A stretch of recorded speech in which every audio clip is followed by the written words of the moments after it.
Paris in the 1860s, a city in the midst of change. The Industrial Revolution is changing the everyday lives of its people. In the middle of this whirlwind of progress, a new temple of desire is born, the department store. This is Au Bonheur des Dames, the literary masterpiece by Émile Zola. Zola paints a vibrant picture of ambition, love, and the allure of consumerism. Step inside a world where gas lamps illuminate wide boulevards. Join us on a journey to the heart of Zola's Paris. Exclusive partner offers await you in the description below. Take a look to get your discounts.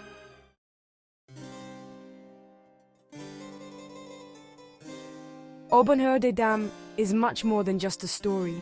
It's a reflection of the hopes and fears of a society undergoing change. At the heart of this story, we meet Denise Baudu, a young woman from the countryside. She comes to Paris looking for a better life. Full of courage, she tackles the challenges of the big city. Octave Mouret, the ambitious owner, represents the spirit of this new era. Through their intertwined destinies, Zola explores the complex relationship between ambition and love. Get ready to be swept away by a story that still resonates today.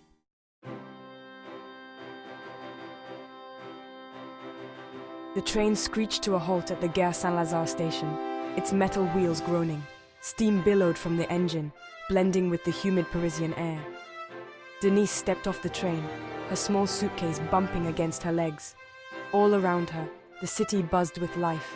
A symphony of carriage wheels on cobblestone streets, street vendors hawking their wares, and the muffled hum of 1,000 conversations. Denise had dreamt of this moment for years, dreamt of escaping the confines of her rural life.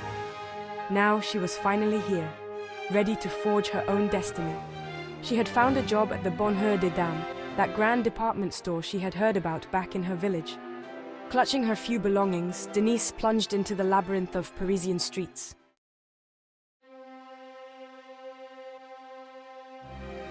The streets seemed to widen as Denise got closer to her destination, and then she saw it. The Bonheur des Dames towered before her, a monument to commerce and grandeur.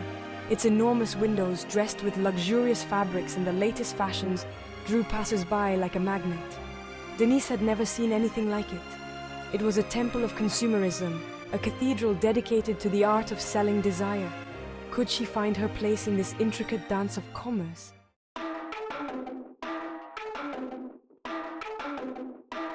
Au Bonheur des Dames was nothing like the traditional shops Denise knew. Gone were the days of small dark shops of the past. In their place was a grand store, filled with natural light streaming through large windows, beautifully displaying the merchandise. It was the dawn of a new era in retail, the department store. Each department, a world of its own, offered an astounding variety of products, from the latest Parisian fashions to exotic perfumes to furniture. This new kind of store didn't just sell products, it sold an experience, the dream of progress and luxury. Denise, witnessing this spectacle, was caught between admiration and anxiety.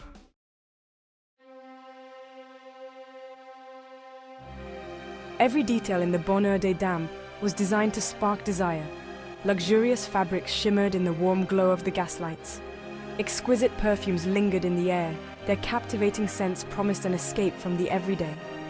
Every item was strategically placed to tempt and encourage purchase, transforming even the most essential goods into coveted luxuries. Zola skillfully captures the shopping frenzy during the department store sales, the irresistible allure of a bargain. For Denise, the grand department store held both an opportunity and a risk.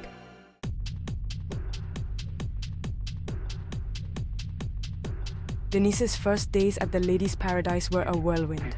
Placed in the lingerie department, she found herself surrounded by soft silks, delicate lace, and the murmuring of saleswomen, whispering stories to each other.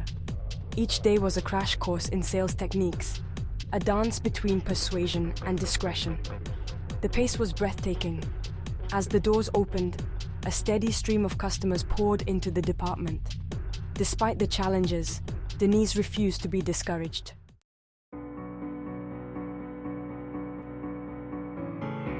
With each passing day, with each passing week, Denise found her footing. Her natural honesty and genuine desire to help endeared her to some customers.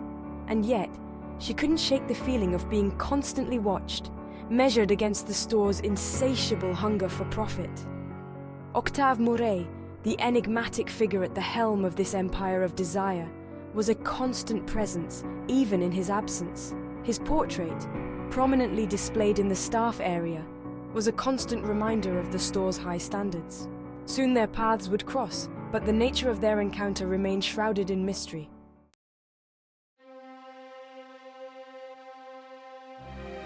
Life at the Ladies' Paradise was a whirlwind, an endless stream of customers, of fabrics and sales targets. Denise, caught in the daily rhythm of the store, barely had time to think, let alone notice the subtle changes in the atmosphere. And yet, something had shifted, a subtle current disrupting the usual routine. It all began with a glance, a fleeting moment when her eyes met Octave Moret's in the bustle of the store. His gaze, usually aloof and calculating, lingered on her, a flicker of recognition in its depths. Denise, caught off guard, quickly looked away, her pulse quickening with a mixture of embarrassment and a strange, new unease. Denise, her face burning red, quickly dismissed Clara's suggestion. It was absurd, a cruel joke at her expense. What interest could a man like Octave Moret, a giant in the industry, a man of refined taste, have in a simple shop girl like her? And yet, the seed of doubt had been planted and found fertile ground in her imagination. She found herself stealing glances at Moret whenever he was near, her heart pounding every time their eyes met. It seemed Moret, too, could not ignore the pull of their silent connection.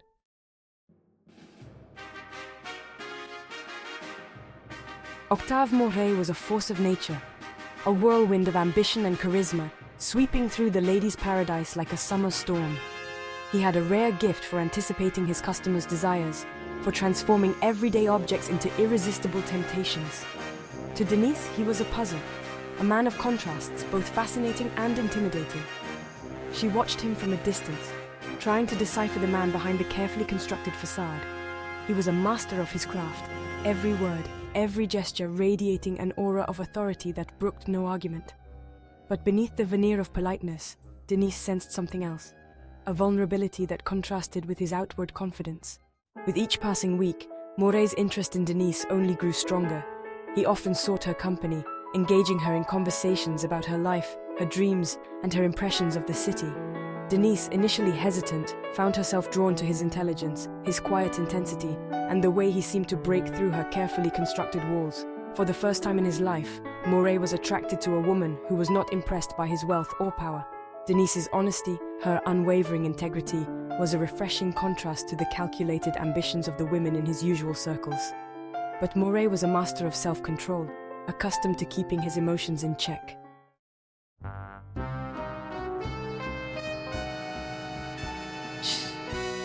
The air crackled with an unspoken tension whenever Moret was near. Denise, aware of his gaze upon her, found it increasingly difficult to concentrate on her work. Their encounters, however fleeting and coincidental, developed an intensity all their own. A glance across the busy shop floor, the accidental brushing of their hands as he inspected a roll of fabric, a hushed compliment on her work. Each interaction sent shivers down her spine, leaving her breathless and bewildered. The gulf between their social classes seemed insurmountable, a constant reminder of the impossibility of their connection. As days turned into weeks, Denise found herself increasingly torn between her burgeoning feelings for Moret and the knowledge that their love, if it could be called that, could only end in disaster.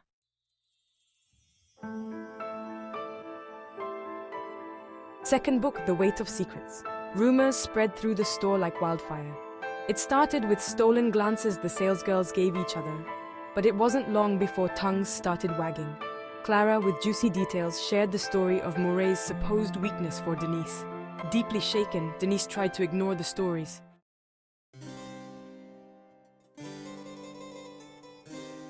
The Ladies' Paradise, with its shiny facade and the promise of endless shopping, was a symbol of the changing face of Paris. Zola shows us this modernization of the city without holding back. New streets cut through old neighborhoods, gaslights illuminate the night, and the excitement of modern times draws people in. But this progress comes at a price. Zola juxtaposes the grandeur of the Ladies' Paradise with the struggles of small shopkeepers. Traditional ways of life are swept away, unable to compete with the allure of the department store. Denise, torn between these two worlds, represents this tension. She sees the opportunities that the Ladies' Paradise offers, but also recognizes the sacrifices it demands along the way. Her own moral compass, based on fairness and empathy, clashes with the ethical dilemmas of this new era of consumerism. Through her eyes, Zola challenges us to ask, what are we willing to sacrifice in the name of progress? Is it possible to embrace the new without destroying the old? These questions, as relevant today as they were in Zola's time, stay with us long after we turn the last page.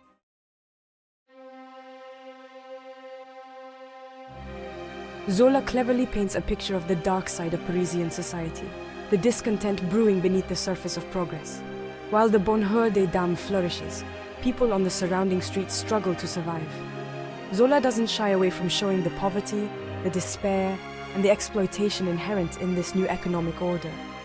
He presents the store as a microcosm of these larger societal forces. Within its glittering walls, ambition and desire reign supreme. The competition is merciless, both among the employees vying for Moret's attention and among the customers caught in a shopping frenzy.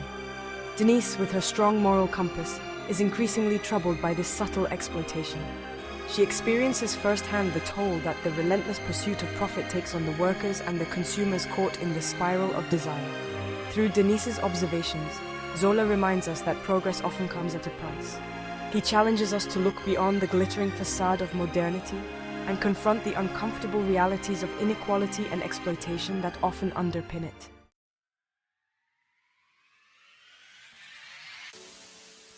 The Ladies' Paradise leaves a lasting impression, its themes echoing far beyond the busy streets of 19th century Paris. Denise Baudou's journey, from an innocent country girl to a sharp observer of Parisian life, reminds us in a timeless way of the complexity of ambition, love, and the temptation of consumption. It challenges us to confront the contradictions of our own desires and the potential consequences of unlimited consumption.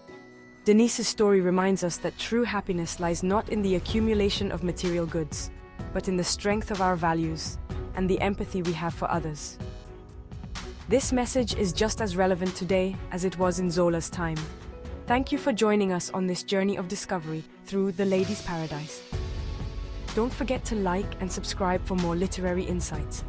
If you enjoyed this video, find more resources and special offers for you in the description.